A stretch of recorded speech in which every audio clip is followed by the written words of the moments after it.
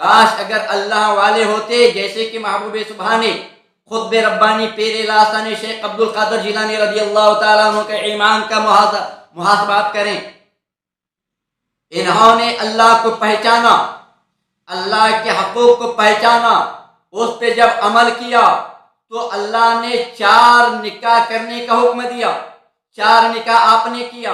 ان 4 بیویوں کے ذریعے میرے رب نے اپنے بندہ اور بندیوں کو 27 بیٹے 29 بیٹیوں کی شکل میں عطا کیا.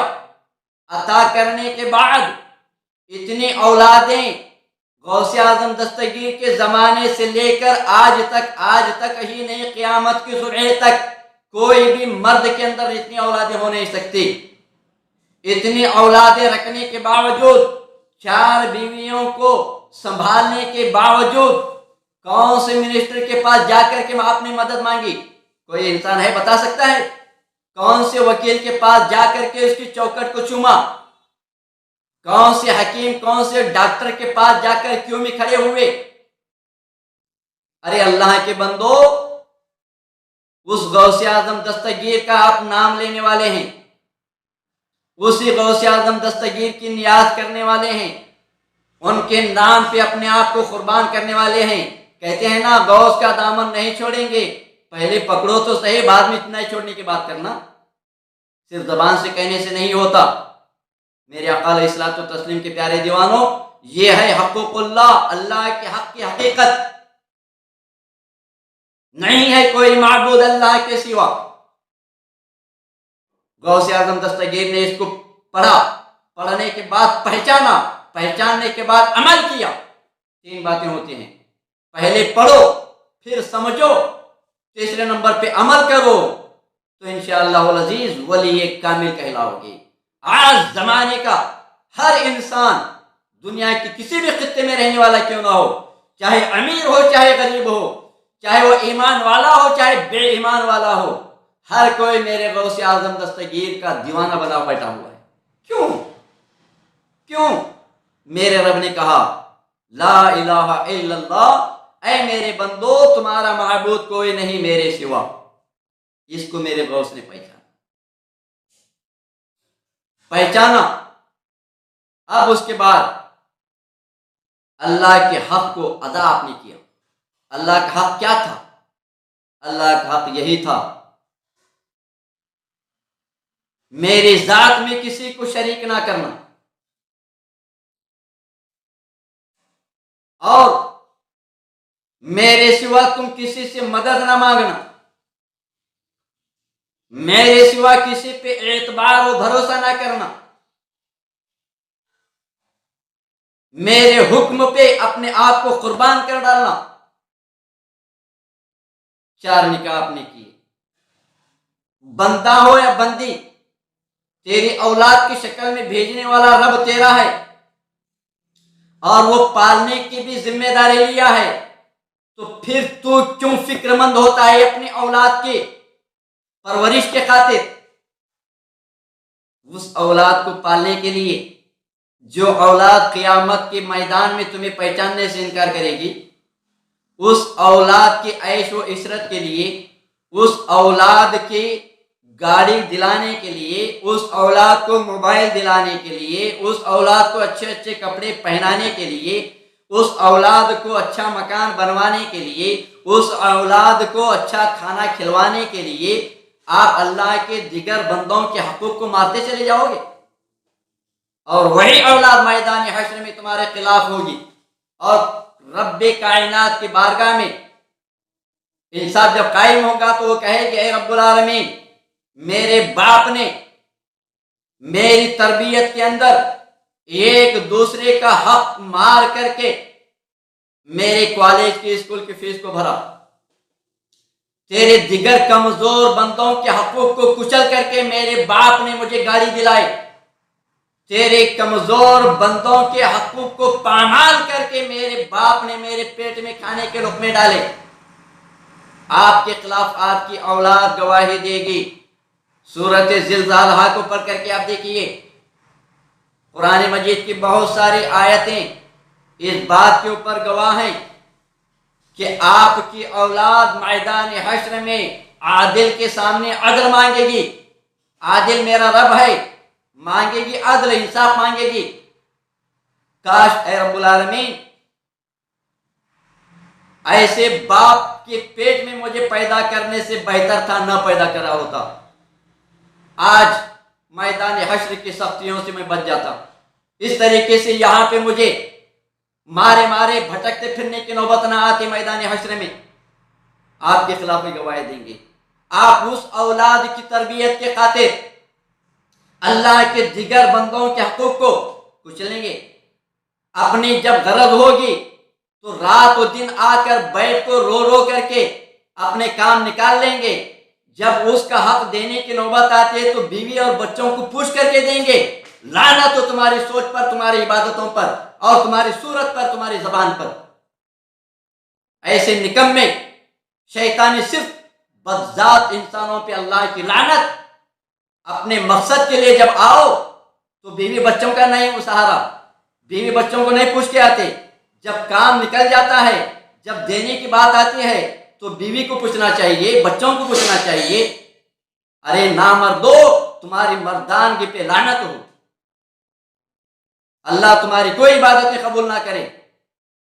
اللہ تمہارے نہ حج قبول کرے, نہ روزے قبول کرے, نہ حج زکات, نہ تو کوئی تمہاری نیکیاں قبول کرے. کیوں قبول نہ کرے گا؟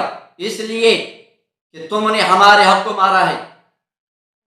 اللہ کے دیگر لاچار بندوں کے حقوق کو تم نے کچلا ہے. کچل کر کے حج کرنا قرآن کی کون سی آیت میں ذرا بتا کے دو.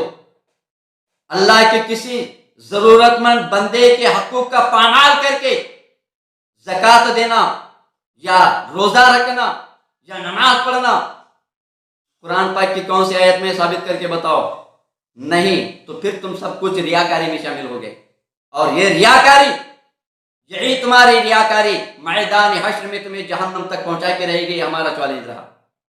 اس لیے میرے آقا علیہ الصلوۃ والتسلیم کے پیارے دیوانوں, حقوق اللہ کی حقیقت یہ ہے اللہ کے ذات میں کسی کو شریک نہ کرو, اور اللہ کی قدرت پہ بھروسہ رکھو.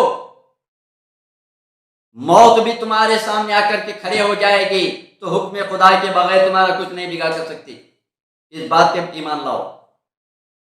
اب رہی بات تمہاری بیویوں کو, تمہارے بچوں کو پالنے والا کون؟ ان کے خاطر میرا رب وعدہ کر دیا ہے. اس کا مثال بھی تو آپ کے سامنے بتائی گئی ہے. کیا بتائی گئی ہے؟ جب ماں کے پیٹ میں بچہ ہوتا, ماں کے پیٹ سے باہر زمانے میں آنے کے ہفتہ 15 روز پہلے اللہ اپنے اس بندے کو دنیا میں, ماں کے پیٹ سے دنیا میں بھیجنے سے پہلے ماں کی پستانوں میں اس کا رزق پہنچا دیتا ہے. اتنا بھی نہیں سمجھتے. لعنت ہو ایسی نا سمجھ نا اہل بدذات انسانوں پر. اللہ ثابت کر کے بتا رہا ہے میرا بندہ ابھی 10-15 دن کے بعد دنیا میں آئے گا. اس کا کھانا اس کی ماں کی گود میں پہلے سے میں دے دیا. جب وہ اتنی قدرت کا انتظام کر کے وہ تمہیں دکھا رہا ہے کہ مجھ پہ ایمان لاؤ, میرے ساتھ کسی کو شریک نہ ٹھہراؤ, میرے سوا کسی سے مدد نہ مانگو, اتنا سب کچھ بتا کو دینے کے باوجود بھی پھر اپنے آپ کو کہتے ہیں کہ ہم مسلمان. قرآن پڑھو گے, نماز پڑھو گے, روزہ حج و زکات ادا کرو گے, 24 گھنٹے اللہ اللہ کرتے رہو گے, پھر ایک دوسرے کے بندوں کے حقوق کو مارتے پھریں گے. جب اپنا مقصد ہوتا ہے, اپنی غرض ہوتے ہیں, اپنی کھجلی جب مٹانے کی نوبت آتی ہے تو نہ بیوی کو پوچھتے ہیں نہ بچوں کو پوچھتے ہیں. رات کے 2-2 بجے تک اگر جھک مارتے بیٹھتے ہیں. جب مقصد حل ہو جاتا ہے, اب اس کے عوض جب دینے کی باری آتی ہے, اس کا بدلہ چکانے کی باری آتی ہے تو بیوی بچوں کو پوچھنا پڑتا ہے. اللہ تبارک و تعالیٰ ایسی بد خلق بد نیت انسانوں کی کوئی عبادت قبول نہ کرے. اس لیے میرے آقا علیہ الصلوۃ والتسلیم کے پیارے دیوانوں, ہمارے پیغام کو غور سے سنیں. حق بات کبھی بھی کڑوی ہوتی ہے اور کڑوائی سے ہم کبھی ڈرنے والے نہیں. چاہے زمانہ ہمارا دشمن کیوں نہ بن جائے, لیکن ہم حق بات کہنے سے روکیں گے نہیں. یہی حقوق اللہ, اللہ کے حق ہیں. اس کو پہلے پہچانو, اس کے بعد انشاءاللہ العزیز آپ دنیا کے اندر سر اٹھا کر جینے کے لائق بنے گی. آپ کی ہر ایک عبادت رب کعبہ کی بارگاہ میں قابل قبول ہوگی. یہ رہا پارٹ 1. اس کے اوپر حقوق اللہ پہ ہم بات کریں گے پارٹ 2 میں. آپ انتظار کیجئے. جیسے ہی ویڈیو اپلوڈ ہوگا آپ کے پاس پہنچنے کے خاطر ہمارے channel G M Islamic channel کو سبسکرائب کریں. آل نوٹیفیکیشن یعنی بیل کے بٹن کو بھی دبا لیں اور ہماری آواز کو خود بھی سنیں. اپنے احبابوں میں، اپنے رشتہ داروں میں جہاں تک آپ کی پہچان وہاں تک یہ آواز کو پہنچائیں. انشاءاللہ العزیز اللہ تبارک و تعالی اپنی شایان شان کی تحت اپنے ہر بندہ اور بندی کو رب کائنات کے حقوق کو پہچاننے اور اس کو ادا کرنے کی مولا ہمیں توفیق عطا فرمائے. وآخر الدعوانا ان الحمد للہ رب العالمین. السلام علیکم.